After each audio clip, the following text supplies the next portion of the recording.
Welcome to Revenge Return, where love is never simple, revenge is never accidental, and every story unfolds with secrets, betrayal, and emotional twists you won't see coming.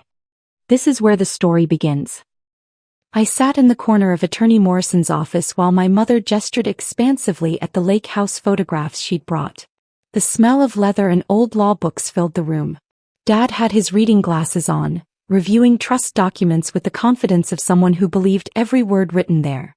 "This property has been in our family for generations," Mom explained, which was interesting since I'd purchased it myself 8 years ago with money from my first consulting contract. "We want to ensure it stays that way." Attorney Morrison, a man in his late 50s with careful eyes, nodded slowly. He glanced at me. "And you are?"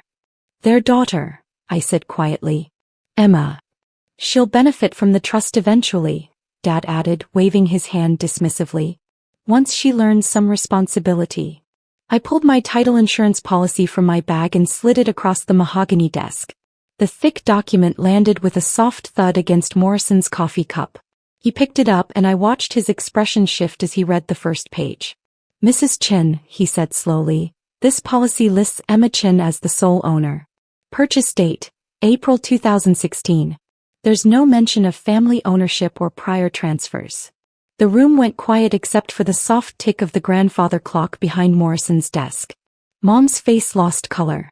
Dad's jaw tightened, that little tell when he was trying not to show panic. "That's obviously a mistake," Mom said, recovering quickly. "The property has always been ours. Emma just helps with some paperwork." I'd heard this narrative my entire adult life. Every achievement reframed. Every success recontextualized as luck, help, or temporary responsibility for something that truly belonged to them. Morrison's fingers drummed once on his desk. "I'll need to verify ownership through county records before proceeding. This is standard due diligence for any trust involving real property." "Of course," I said. Dad shot me a look that would have silenced me 10 years ago. Now it just made me tired. The call came 3 days later. I was reviewing client proposals when my phone showed Morrison's office number. "Miss Chin, I've completed the title search." His voice was professional but carried an edge I hadn't heard before. "The property at 4847 Lakeshore Drive has been in your sole ownership since 2016. There are no liens, no co-owners, no family claims of any kind. Your parents have no legal interest in this property." "I know," I said simply. "Did you authorize them to place it in trust?" "No." There was a pause. "I see. I've informed your parents that I cannot proceed with creating a trust for property they don't own. I've also recommended they consult separate counsel regarding certain disclosures they made during our initial meeting." I understood what he wasn't saying directly. They'd claimed ownership. They'd signed documents attesting to that ownership. They'd done this in front of an attorney, creating a lovely paper trail of fraud. "What did they say?" I asked. "Your mother hung up. Your father asked if there was any way to fix this misunderstanding." Morrison's tone suggested what he thought of that characterization. I declined to discuss it further. The screaming started that evening. My phone lit up with 17 calls from Mom, 12 from Dad, and a stream of text from my brother Kyle. "What did you do? They're losing it. Call them back. This is family." I didn't call back. Instead, I pulled out what I privately called the archive. A leather accordion folder, heavy with documents I'd collected over 8 years. Every dismissal. Every moment they'd rewritten my achievements into their narrative. The lake house purchase, April 2016. I'd earned $127,000 from a consulting contract. 6 months of 18-hour days building a market analysis system for a pharmaceutical company. The lake house was listed at $340,000, but I'd found it before it hit the main market. A retired couple wanted a quick sale. I offered $315,000 cash, closed in 3 weeks. I remembered calling Mom to share the news. "That's nice, honey," she'd said. "But property ownership is complicated for single women. You should have your father manage it." I'd declined. The property went into my name alone. I had the deed framed. At that year's Christmas dinner, Dad had announced, "We've acquired a beautiful lake house. Emma's been helping us with some of the paperwork." I'd said nothing. I thought if I proved successful enough, they'd eventually see me as I actually was. That was the gambler's fallacy applied to family dynamics. I kept feeding the slot machine of their approval, convinced the jackpot of genuine recognition was mathematically inevitable. But their narrative was more important than my reality. It always had been. The ghost ledger. I opened my laptop and created a new spreadsheet. Title: The Ghost Ledger, Non-Financial Costs. Entry 1, June 2016. Dad's 60th birthday. I arrived with photos of the lake house renovation I'd personally funded, $43,000 in updates. Dad showed guests around while I held drinks. Our new lake retreat, he said 14 times. Cost: being erased from my own achievement. Never recoverable. Entry 2, September 2017. Mom's Garden Club wanted to tour the Chin family estate. I spent 2 days cleaning and preparing my property for their event. Mom introduced me as the caretaker who helps maintain it. Cost: self-worth, dignity. The assumption I'd ever challenge her publicly. Entry 3, Thanksgiving 2018. Kyle announced his new apartment. Family celebrated for 40 minutes. I mentioned installing solar panels at the lake house. $31,000 investment reducing carbon footprint by 73%. Mom said, "That's nice," and changed the subject. Cost: 30 seconds of attention versus Kyle's 40 minutes. The math of who mattered. Entry 4, April 2020. Pandemic lockdown. Family needed a place to shelter. They stayed at my lake house for 4 months. I paid utilities, maintenance, property taxes. When they left, Dad said, "Good to know the family property is well maintained." Cost: $8,400 in expenses. Zero acknowledgement. Zero gratitude. The ledger grew to 47 entries.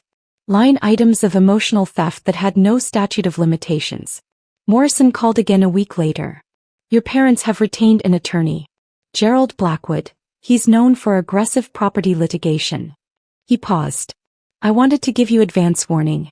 They're planning to file a claim asserting beneficial ownership through long-term family use and improvement contributions." "They contributed nothing," I said flatly. "I have receipts for every repair, every tax payment, every utility bill for 8 years." "Good. Keep everything organized."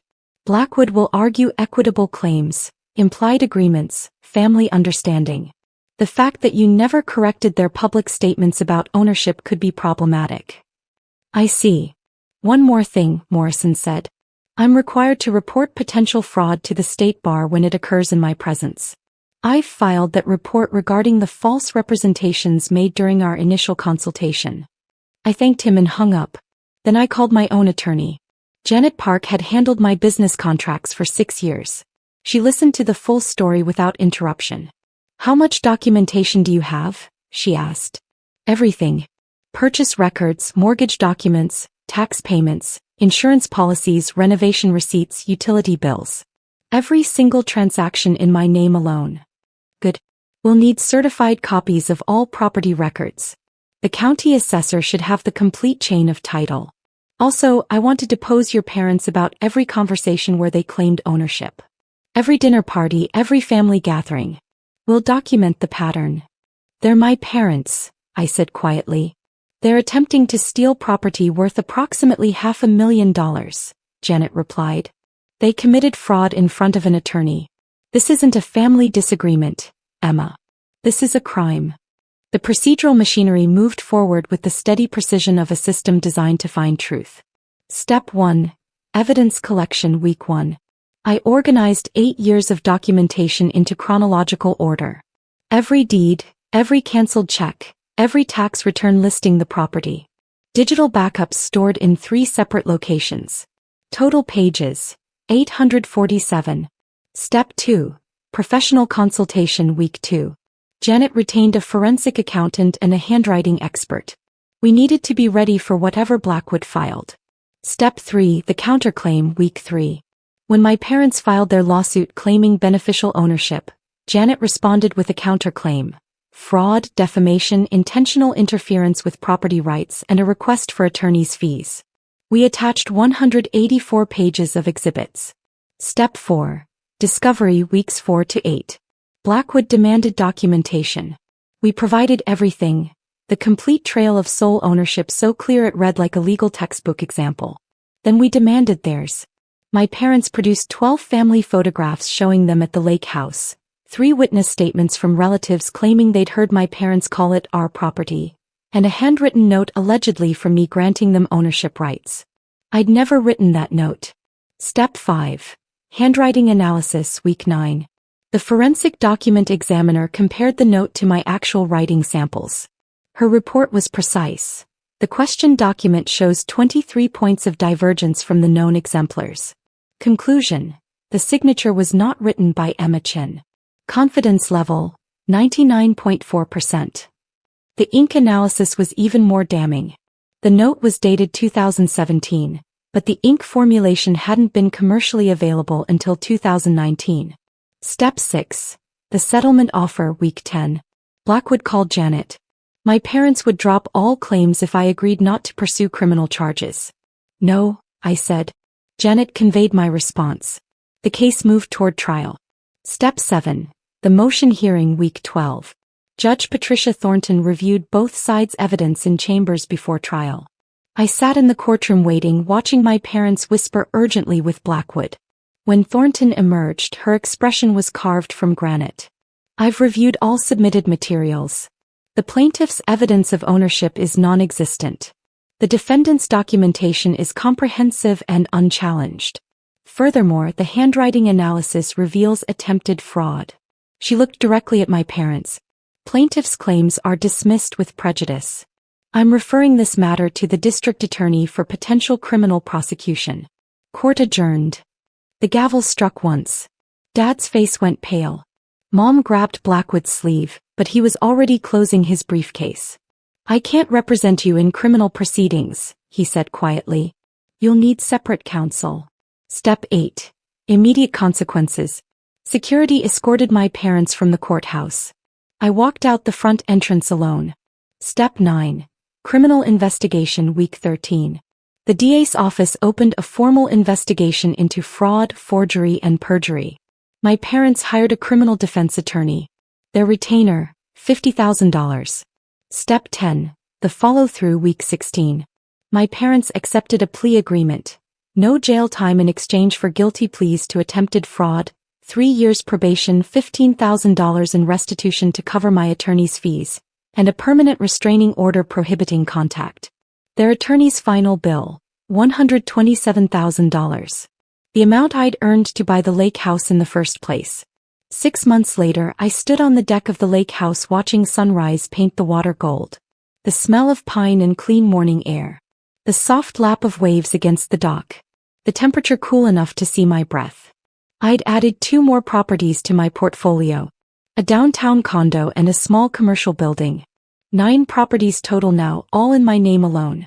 Kyle sent one email asking if I'd reconsider the restraining order for Mom's birthday. I didn't respond.